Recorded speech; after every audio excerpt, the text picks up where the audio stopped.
महाविनाश की उल्टी गिनती शुरू हो चुकी है और मिडिल ईस्ट से तीसरे विश्व युद्ध का सायरन गूंज उठा है। नमस्कार दोस्तों, आज जो तस्वीरें और जो खौफनाक मंजर मैं आपके सामने लेकर आया हूं, वह कोई आम अंतर्राष्ट्रीय घटना नहीं है, बल्कि यह वो चिंगारी है जो बारूद के उस सबसे बड़े ढेर पर गिर चुकी है जिसे दुनिया मिडिल ईस्ट के नाम से जानती है। क्या आपने कभी अपने सबसे बुरे सपने में भी यह कल्पना की थी कि हालात इस कदर बेकाबू हो जाएंगे कि दुनिया की सबसे बड़ी महाशक्ति अमेरिका और मिडिल ईस्ट का सबसे जिद्दी मुल्क ईरान एक दूसरे के खून के प्यासे हो जाएंगे? दोस्तों, आज मैं पूरे यकीन और जिम्मेदारी के साथ कह सकता हूं कि दुनिया अब तीसरे विश्व युद्ध की तरफ धीरे धीरे बढ़ नहीं रही है, बल्कि एक अंधी और विनाशकारी दौड़ लगा रही है। सीज फायर, शांति समझौता और कूटनीति जैसे शब्द अब संयुक्त राष्ट्र की फाइलों में धूल फांक रहे हैं, क्योंकि समंदर से लेकर आसमान तक अब सिर्फ मिसाइलों की गूंज और बमों का धुआं नजर आ रहा है। आज की सबसे बड़ी और दहला देने वाली खबर खाड़ी देशों से आ रही है, जिसने वॉशिंगटन के व्हाइट हाउस से लेकर तेल अवीव तक की नींदें उड़ा दी हैं और दुनिया भर के शेयर बाजारों में भूचाल ला दिया है। अमेरिका के राष्ट्रपति डोनाल्ड ट्रंप ने एक बार फिर अपनी आक्रामकता दिखाते हुए लगातार तीसरी रात ईरान पर बेहद विध्वंसक हमले का सीधा आदेश दे दिया है। अमेरिकी सेंट्रल कमांड ने छाती ठोककर यह दावा किया है कि उन्होंने ईरान के 140 से ज्यादा ठिकानों को चुन चुनकर नेस्त नाबूद कर दिया है और रात के अंधेरे में आसमान से मौत बरसी है। लेकिन दोस्तों, जरा रुकिए, क्या आपको लगता है कि ईरान जो दशकों से अमेरिकी प्रतिबंधों की मार झेलकर भी फौलाद की तरह खड़ा है, वह इस बार खौफ खाकर चुप बैठ जाएगा? बिल्कुल नहीं। ईरान ने इस बार वो खौफनाक पलटवार किया है जिसने मिडिल ईस्ट में अमेरिका के अजय होने की गलत फहमी को चकनाचूर कर दिया है। ईरान की कुख्यात और बेहद ताकतवर सेना इस्लामिक रिवोल्यूशनरी गार्ड कोर ने अमेरिका के उस गुरूर को मिट्टी में मिला दिया है जिसे पूरी दुनिया पेट्रियट एयर डिफेंस सिस्टम के नाम से जानती है। वही सिस्टम जिसे अभेद्य माना जाता था और जिसे अमेरिका अपना सबसे बड़ा रक्षा कवच बताता था। ईरान ने अपनी अत्याधुनिक गद्र मिसाइलों और सुसाइड ड्रोन का ऐसा तूफान भेजा कि कुवैत, बहरीन और कतर में मौजूद अमेरिकी सैन्य ठिकानों के डिफेंस सिस्टम धरे के धरे रह गए। आसमान से मौत बनकर गिरी ईरानी मिसाइलों ने सीधे तौर पर अमेरिकी ठिकानों को निशाना बनाया है और वहां के हालात की गंभीरता को महसूस कीजिए। कतर, जो दुनिया के सबसे सुरक्षित देशों में गिना जाता है, वहां के अल उदैद एयरबेस पर जो तबाही मची है वह शब्दों में बयान नहीं की जा सकती।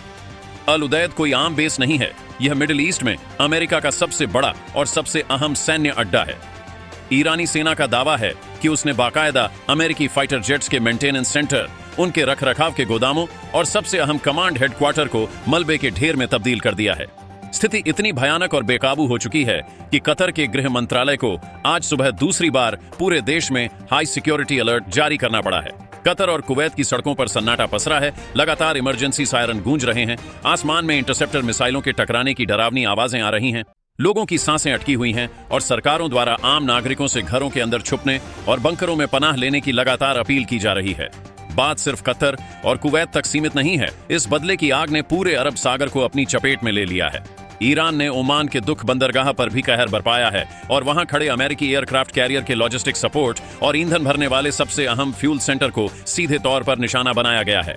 यह अमेरिका की सप्लाई चेन को काटने की एक बहुत बड़ी और सोची समझी रणनीति के तहत किया गया सैन्य प्रहार है। अब आपके मन में यह सवाल जरूर खोल रहा होगा कि आखिर रातों रात ऐसा क्या हुआ कि यह बवाल इतना भड़क गया। इसके पीछे की क्रोनोलॉजी और भावनाओं के उस सैलाब को समझना बहुत जरूरी है।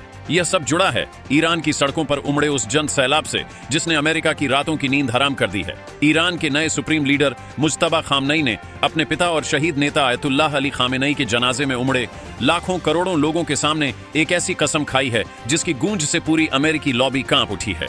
आंसुओं, दर्द और बेइंतहा गुस्से से भरे मुज्तबा खामेनेई ने साफ शब्दों में कह दिया है कि वह अपने पिता और उन तमाम शहीदों के खून के एक एक कतरे का इंतकाम लेंगे। उन्होंने इराक और ईरान की सड़कों पर उतरे करोड़ों लोगों के सैलाब को दुश्मन की कमर तोड़ने वाला एक ऐतिहासिक क्षण बताया। उन्होंने कसम खाई है कि उन अपराधी और बदनाम हथियारों यानी अमेरिका और इजराइल से वह एक ऐसा भयानक बदला लेंगे जिसकी मिसाल आने वाली सदियां याद रखेंगे। यह सिर्फ एक राजनीतिक बयान नहीं है, बल्कि एक देश की वह भावनात्मक आग है जो अब ज्वालामुखी बनकर फटने वाली है। लेकिन दोस्तों, इस पूरी जंग का सबसे बड़ा, सबसे खतरनाक और दुनिया को दिवालिया कर देने वाला टर्निंग पॉइंट कुछ और ही है। ये एक ऐसा कदम है जिसका सीधा असर सिर्फ अमेरिका या ईरान पर नहीं, बल्कि भारत में बैठे आपकी और हमारी जेब पर पड़ने वाला है। हमारी रसोई से लेकर हमारी गाड़ियों के पेट्रोल तक पर इसका असर दिखने वाला है, क्योंकि ईरान ने वह खौफनाक कदम उठा लिया है जिसका डर पूरी दुनिया के अर्थशास्त्रियों को बरसों से था। ईरान ने दुनिया की जीवन रेखा और वैश्विक अर्थव्यवस्था की मुख्य नस माने जाने वाले स्ट्रेट ऑफ हॉर्मुज को पूरी तरह से और अनिश्चित काल के लिए बंद कर दिया है। जी हां, आपने बिल्कुल सही सुना। ईरानी नौसेना ने डंके की चोट पर ऐलान कर दिया है कि जब तक अमेरिका मिडिल ईस्ट से अपना बोरिया बिस्तर समेटकर बाहर नहीं निकलता और अपनी दखल अंदाजी बंद नहीं करता, तब तक हॉर्मुज जलमरू मध्य से एक भी जहाज नहीं गुजरेगा। दोस्तों, स्ट्रेट ऑफ हॉर्मुज कोई आम समुद्री रास्ता नहीं है। ये वो संकरा जलमार्ग है जहां से पूरी दुनिया के कच्चे तेल का लगभग 30 से 40% हिस्सा गुजरता है। एशिया की उभरती अर्थव्यवस्थाएं, चाहे वह भारत हो या चीन, अपनी ऊर्जा जरूरतों के लिए इसी रास्ते पर निर्भर हैं। ईरान का यह कदम वैश्विक ऊर्जा बाजार पर एक परमाणु बम गिराने के बराबर है। अगर यह रास्ता कुछ हफ्तों के लिए भी बंद रहा तो कच्चे तेल की कीमतें आसमान फाड़ देंगी। पूरी दुनिया में महंगाई का ऐसा भूचाल आएगा कि बड़े बड़े देशों की अर्थव्यवस्थाएं ताश के पत्तों की तरह ढह जाएंगी। ट्रांसपोर्टेशन कॉस्ट कई गुना बढ़ जाएगी और ग्लोबल सप्लाई चेन पूरी तरह से ठप पड़ जाएगी। यह ईरान का अमेरिका को सैन्य जवाब के साथ साथ एक बहुत बड़ा आर्थिक तमाचा है। वहीं दूसरी तरफ अमेरिका अपनी दलीलें दे रहा है। अमेरिकी सेंट्रल कमांड का कहना है कि उसने यह 140 भारी भरकम हमले इसलिए किए क्योंकि ईरान ने हर सीमा पार करते हुए हॉर्मुज से गुजर रहे साइप्रस के झंडे वाले एक कमर्शियल जहाज गैलेक्सी पर हमला किया था। अमेरिका के मुताबिक उस हमले में जहाज में आग लग गई, इंजन तबाह हो गया और एक आम नागरिक क्रू मेंबर लापता हो गया।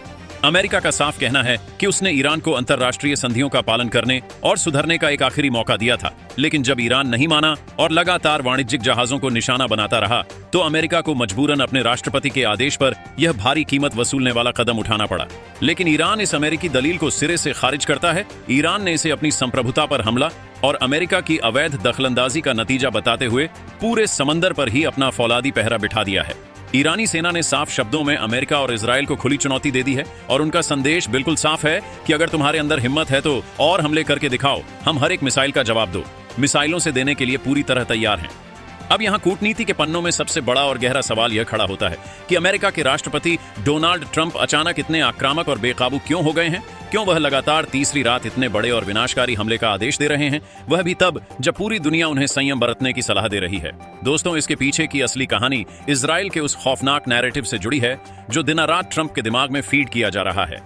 इजराइल और उसकी खुफिया एजेंसियां लगातार ट्रंप को यह यकीन दिला रही हैं कि ईरान का असली मकसद सिर्फ सैन्य ठिकानों पर हमला करना नहीं है, बल्कि वह सीधे तौर पर अमेरिकी राष्ट्रपति की जान लेना चाहते हैं।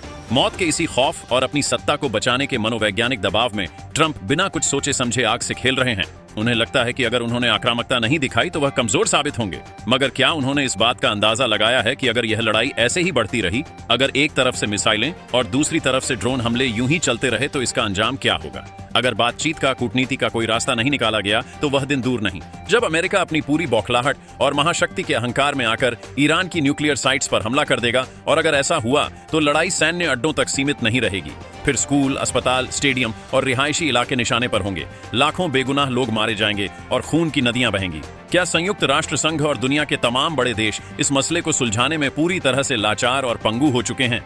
या फिर यह इजराइल की वो सोची समझी और खतरनाक चाल है जिसके तहत वह चाहता है कि न सिर्फ ईरान बल्कि पूरा का पूरा मिडिल ईस्ट अमेरिका के हाथों तबाह होकर हमेशा के लिए राख के ढेर में तब्दील हो जाए? आज कुवैत के आसमान में आग बरस रही है। कतर जैसा शांत देश खौफ से सहमा हुआ है। बहरीन में सायरन बज रहे हैं और पूरी दुनिया सांसें थामे हुए बस इस खौफनाक तमाशे को देख रही है।